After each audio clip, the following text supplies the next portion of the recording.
Hi, I'm Carol, and I am the composer mentor for this year's Minnesota Varsity, and we are here to talk about setting text.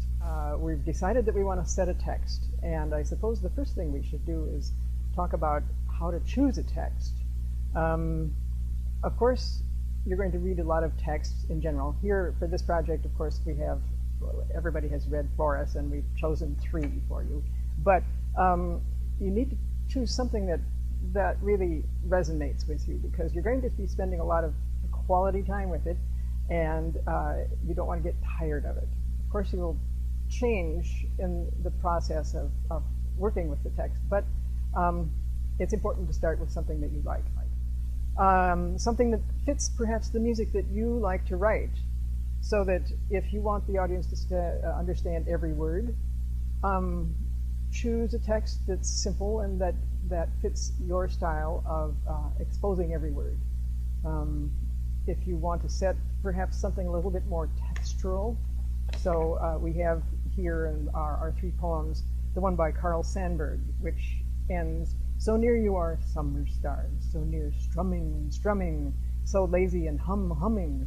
And those umming words really aren't that important as words per se, but they do kick up a whole lot of wonderful associations. Hum, strum, bumblebees, summer bumblebees. And so you can possibly use that kind of text for a piece that works more with texture and less with specific words.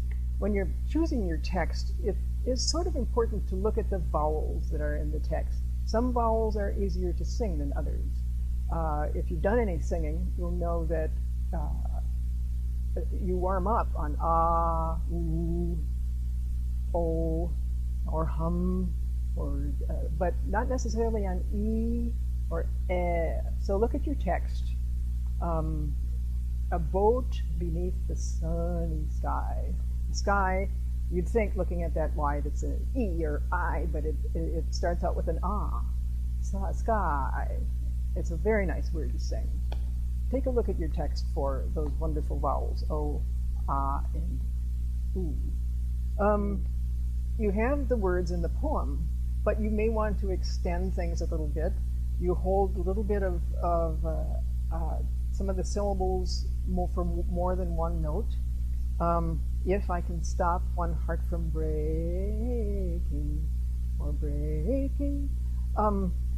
You can also interject syllables, which might give the audience a feeling of, well, I'm thinking about this. If I can stop one heart from breaking, ah.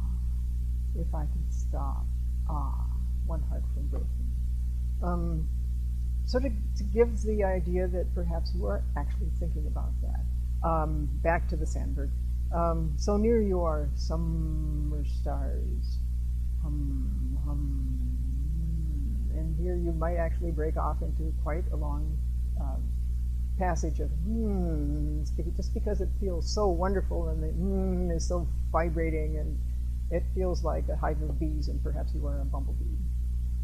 So you look at your text and you consider the layers of the meaning.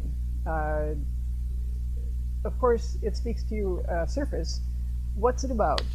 Carl Sandburg's poem is about summer. It brings to mind warm summer days, beauty. How might you express that? Major? Maybe maybe a slower tempo, maybe not, maybe a faster tempo because you're excited about summer. But all these things that you think about, oh, I love this poem, but how would I set it? Again, with the Sandburg, you might think about making a picture of the text in music. So the first line of the Sandburg, bend low again, night of summer stars. And you might actually think, well, I might make my melodic line go down to picture bend low. Bend low again, night of summer skies. Something like that. A boat beneath a sunny sky.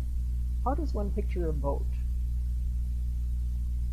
And how a boat is on the water, how would you picture water? Is it lapping? Dee-dum, dee-dum, And does that fit with a boat beneath a summer sky? Yes, sunny sky, sorry, wrong word. Who's speaking in that text? Is it the poet, him or herself? Is it someone that the poet is putting words to? I mean, is the poet, let's see, is the poet channeling somebody else? If you really take possession of a poem, are you speaking? And what does that mean for the poem? The really important point after you've organized yourself, figured out the poem, I think is that you need to say the poem over to yourself. A boat beneath a sunny sky. What are the stresses in that line? What are the important words? A boat, not but a boat. Beneath, that word has a stress on the second syllable. So a boat beneath a sunny sky. Sky, of course, is important because that's what the boat is underneath. Sunny, secondarily important, and the most important syllable in sunny is the first one. You wouldn't say a boat beneath a sunny sky. No. And if you said it like that, it's going to be sort of unintelligible. In the Emily Dickinson, for instance, it's not exactly obvious. It's not nearly as obvious as it is in the Lewis Carroll, where it's almost given that you're going to do a boat beneath a sunny sky. In the Emily Dickinson, if I can stop one heart from breaking, stop, of course, is an important word, so is heart, and so is breaking. But you've got a choice in the very beginning of that line. If I can stop one heart from breaking, or if I can stop one heart from breaking. If is really interesting because it then gives you two weak syllables, if I can stop. And it makes it a little bit more interesting than if you said, if I can stop one heart from breaking, da-da-dee-da-dee-da-dee-da. Of course, that's fine too, but if I can stop one heart from breaking, more interesting perhaps. And maybe it fits better with your melodic and rhythmic ideas. So, you have a choice. Make sure that your strong words and your strong syllables coincide to the strong beats of the measure. So, if I've been singing, or chanting actually, a boat beneath the sunny sky, it sounds like 6/8. 6, 1, 2, 3, 4, 5, 6, 1, 2, 3, 4, 5, 6. So the first beat of the measure is always the strongest beat. In 6/8, the fourth beat is also secondarily strong. If you are not in 6/8 but 3/4, 3, 1, 2, 3, 1, 2. If you look at those three beats in a three beat measure, 1, of course, again, is the strongest. 2 is the least strong, but 3 is a little bit more strong because it picks up and whips you into the next measure. So 3, 1, 2, 3, 1, 2. So there you are with your strong beats in the measure. 4/4, 1, 2, 3, 4. So 1, of course, is the strong, and then 2 not. 3 secondarily strong, 4 not. So if you can make your strong word syllables or words land on those strong beats of the measure, it'll be a long way towards intelligible setting of the text. So a nice way to do this, and to get yourself into really thinking deeply about the rhythm of the text, is to memorize it. So that after a while you can close your eyes and say, a boat beneath the sunny sky, and lingering onward dreamily, in an evening of July. If you've said that about 10 times, you won't need to look at your crib sheet anymore. So it just makes it easier to coincide the text with the musical meter.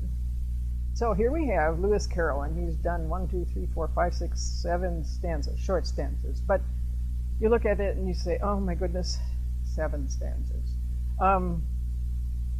Maybe I'm going to skip some of this stuff. And you can, But after a certain point, it stops becoming Lewis Carroll and starts being you, or even worse, or even less organized, just a melange of words.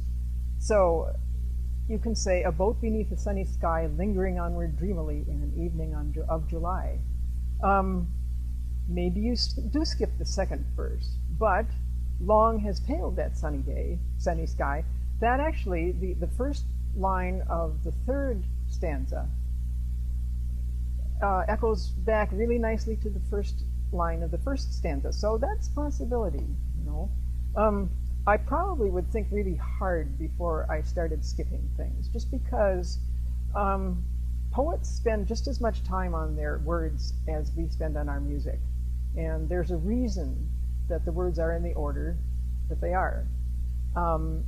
And you don't want to step all over that, right? Think hard about that. Pay attention to the vocal range, because we're not quite sure who's singing, but in general, tenors' lowest note is the C below middle C. I think they feel most comfortable the G below middle C up to about E, F above middle C. And when you get up above F to G, probably no higher than that. Two things. It's a strain. Don't put them up there and expect them to sing pianissimo. Save it for climaxes. And also make sure that your vowels on those high notes are things that are easy to sing. Again, the ah, especially the ah. O, oo, o, ah is best, I think. We have to be aware that the tenor is a sort of a strange animal. It sounds an octave lower than it's notated. So when you get onto your computer and you write for the tenor, it'll be a treble clef with a little 8 attached to the bottom of it. And so you'll write a G above middle C, and that will sound an octave below. Away at the top of the tenor range, it'll be an octave and a fifth above middle C, but that will actually be the top of their range. There is no substitute for a live person to look at what you've written and give you feedback. I'm speaking a live performer, so a live tenor in your case. And just not only to give you feedback of what you've written and how it lies in their voice, but so that you can actually hear a live performance of it. And it's going to be so different from the computer sound that you'll be amazed. And the more live sound you can get next to, the better when you're writing. I do hope you pick one of these texts to set. They're all wonderful in their own way, and I'm excited to see what you come up with. Looking forward to working with you.